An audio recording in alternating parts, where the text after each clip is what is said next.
धन्य मान रहा हूं। भारत के सबसे बड़े प्रदेश, जिसे भारत की राजनीति का केंद्र बिंदु माना जाता है, ऐसे अपने उत्तर प्रदेश में भाजपा के प्रदेश अध्यक्ष का दायित्व लेते समय मैं रोमांचित हूं, उत्साहित हूं और गौरवान्वित महसूस कर रहा हूं। कार्यकर्ताओं के इस महासंगम के अवसर पर आप सभी कार्यकर्ताओं की प्रेमपूर्ण भावना से स्वयं को मैं जोड़ रहा हूं। तब यह भाव और बढ़ गया कि केंद्रीय नेतृत्व ने मुझे कितनी बड़ी जिम्मेदारी सौंपी है। आदरणीय प्रधानमंत्री श्री नरेंद्र मोदी जी, राष्ट्रीय अध्यक्ष श्री जेपी नड्डा जी, गृह मंत्री श्री आदरणीय अमित शाह जी, रक्षा मंत्री आदरणीय राजनाथ सिंह जी और संघ परिवार का हृदय तल से, हृदय की गहराइयों से मैं धन्यवाद देता हूं कि उन्होंने मुझे मेरे ऊपर भरोसा जताया और मुझे ये महान दायित्व सौंपा है। साथियों, ये भारतीय जनता पार्टी जैसी लोकतांत्रिक पार्टी में ही संभव है कि वह मुझ जैसे सामान्य कार्यकर्ता को भी एक बड़ी जिम्मेदारी मिल सकती है। हमारी पार्टी में कोई वाद नहीं चलता है, ना परिवारवाद चलता है और ना जातिवाद चलता है। हमारी पार्टी का नेतृत्व न किसी खास परिवार को मिलता है और न ही किसी खास जाति को मिलती है। हमारी पार्टी में कोई भी व्यक्ति, कोई भी सक्रिय कार्यकर्ता बड़े से बड़े दायित्व को पहुंच सकता है। इसलिए हम सबको अपनी पार्टी पे गर्व है। साथियों, मैं राजनीतिक जीवन का आरंभ कोई सुनियोजित मेरा नहीं था, बल्कि एक गलत के सामने हार ना मानने की जिद में हम राजनीति में ऊपर तक आए। मित्रों, हमारे यहाँ समीर सिंह जी बैठे हुए हैं, तमाम हमारे गोरखपुर के लोग बैठे हैं। 1989 में मैं जब सभासद हुआ और सभासद जीतने के बाद डिप्टी मेयर के चुनाव में कुछ कानूनी बाधाएं डाली गई जो एकदम अनुचित था और गलत भी था। अपने समर्थकों के साथ हमने कोर्ट केस किया, सिविल कोर्ट से लोअर कोर्ट से लगा करके और सुप्रीम कोर्ट तक 7 महीने के भीतर हमने वो लड़ाई लड़ करके वहां से विजय श्री लेकर आया और पुणे गोरखपुर का डिप्टी मेयर में बना। और मानिए ऐसा पहला केस होगा, क्योंकि इलेक्शन पटिशन हम सब जानते हैं कि इलेक्शन पटिशन होता है, आदमी का कार्यकाल या तो पूरा हो जाता है या तो नया चुनाव हो जाता है।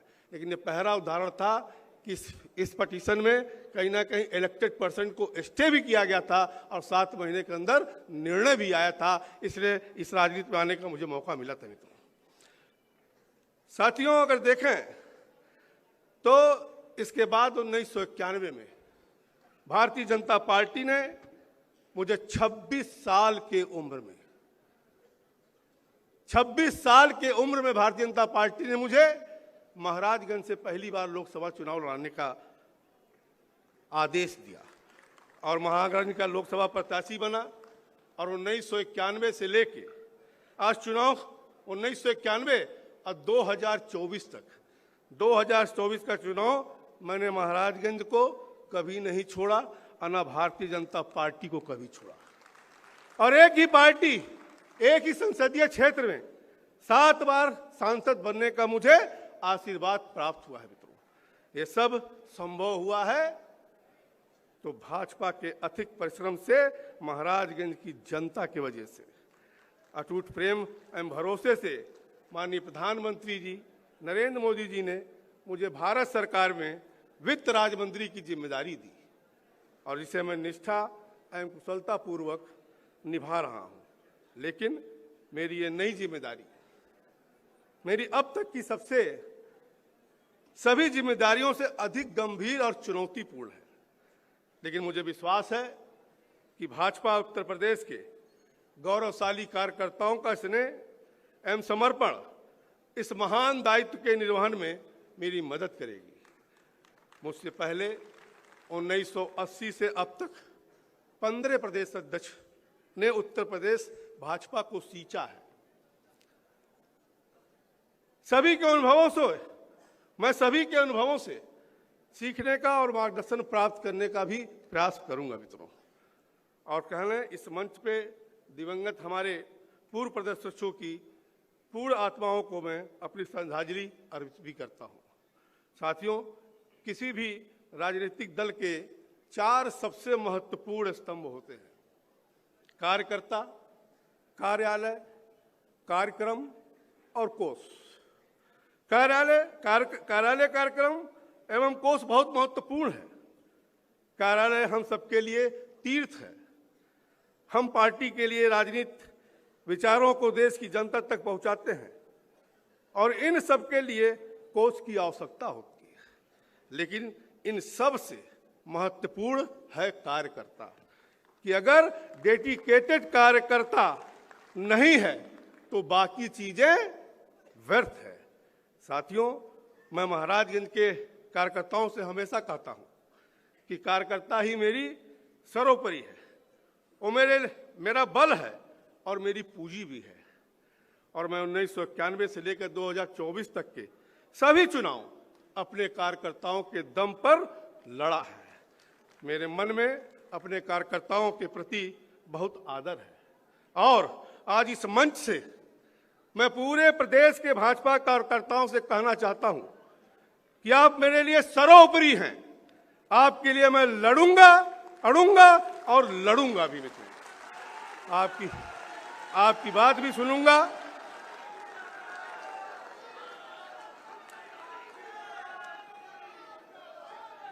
आपकी बात भी सुनूंगा और समाधान खोजने के सारे प्रयास करूंगा। कार्यकर्ताओं से निरंतर संवाद में मेरे 35 वर्ष के राजनीतिक जीवन का अभिन्न अंग रहा है।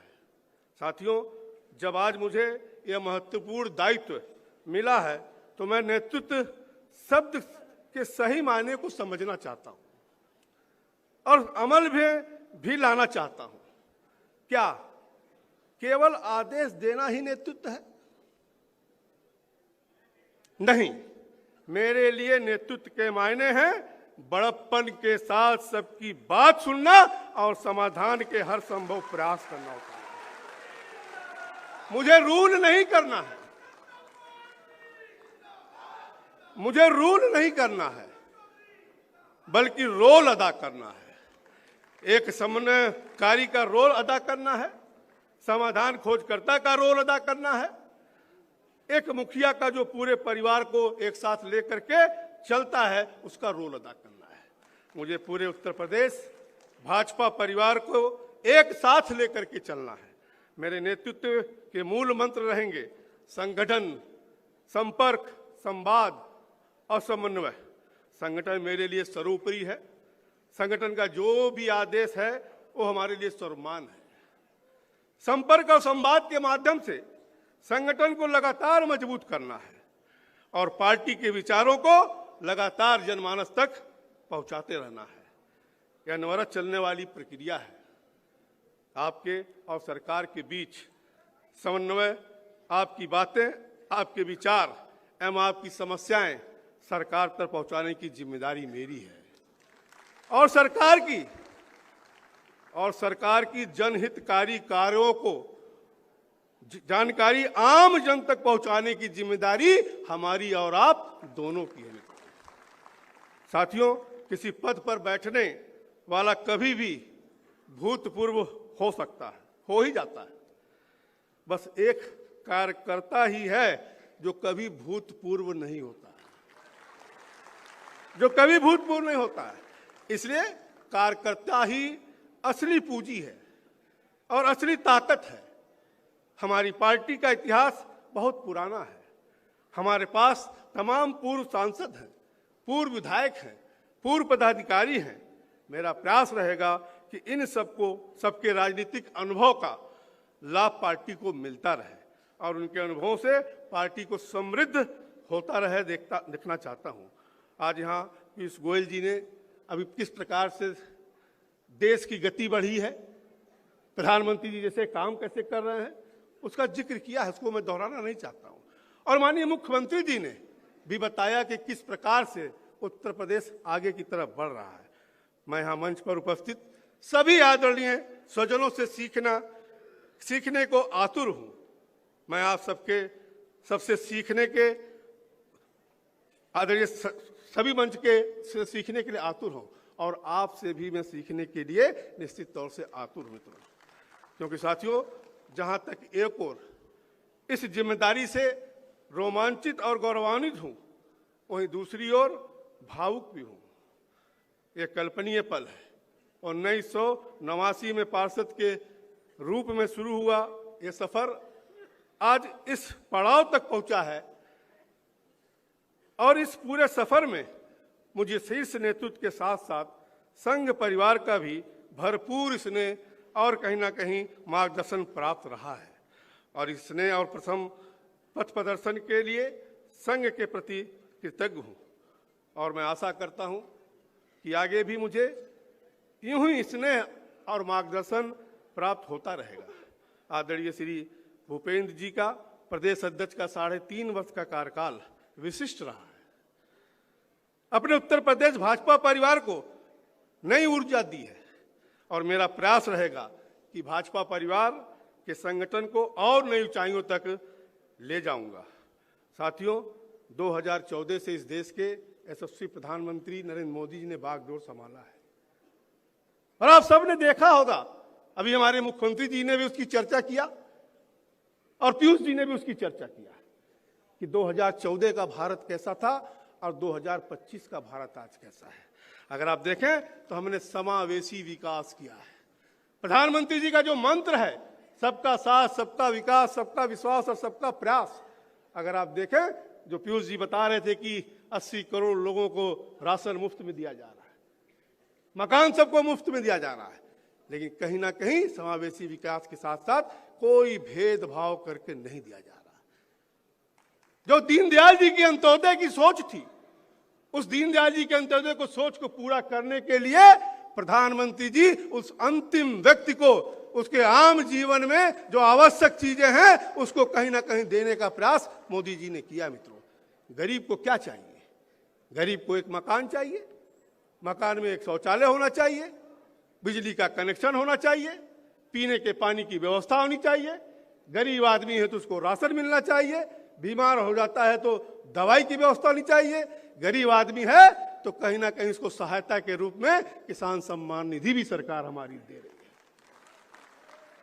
और इतना ही नहीं, केवल गरीबों का उत्थान, देश का विकास नहीं किया। आज अगर आप देखें तो पूरे दुनिया में मंदी छाई हुई है, लेकिन प्रधानमंत्री जी के कुशल नेतृत्व में अगर आप देखें तो दुनिया का सबसे तेज गति से बढ़ने वाली अर्थव्यवस्था के रूप में भारत आज निकली है और बहुत जल्द हम कहीं ना कहीं तीसरे स्थान पर पहुंचने वाले हैं।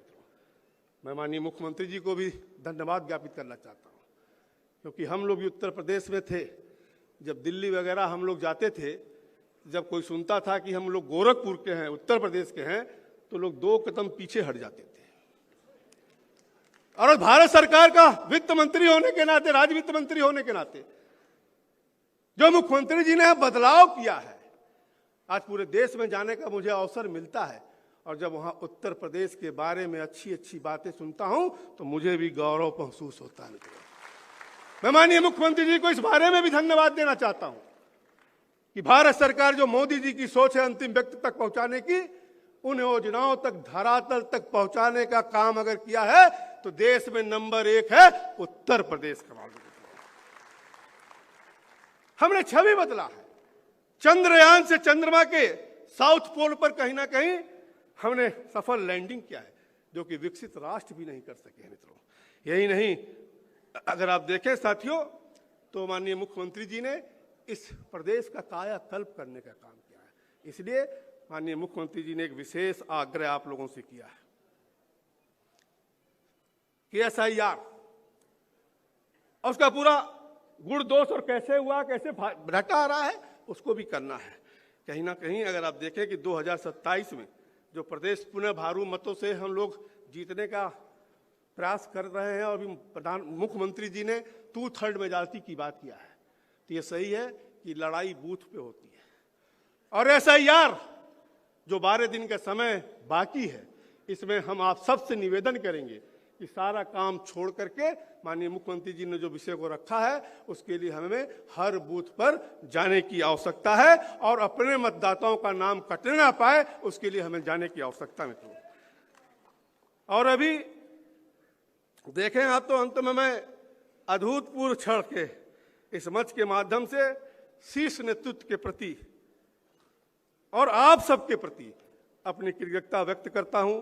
अत्यंत सादर के साथ कोटि कोटि प्रणाम करता हूं और निश्चित तौर से मैं जितना आपके बीच में बोला हूं, जितने बारे में जानते हैं, मैं आपके साथ कंधा से कंधा मिलाकर आपके दुख दर्द में शामिल रहूंगा।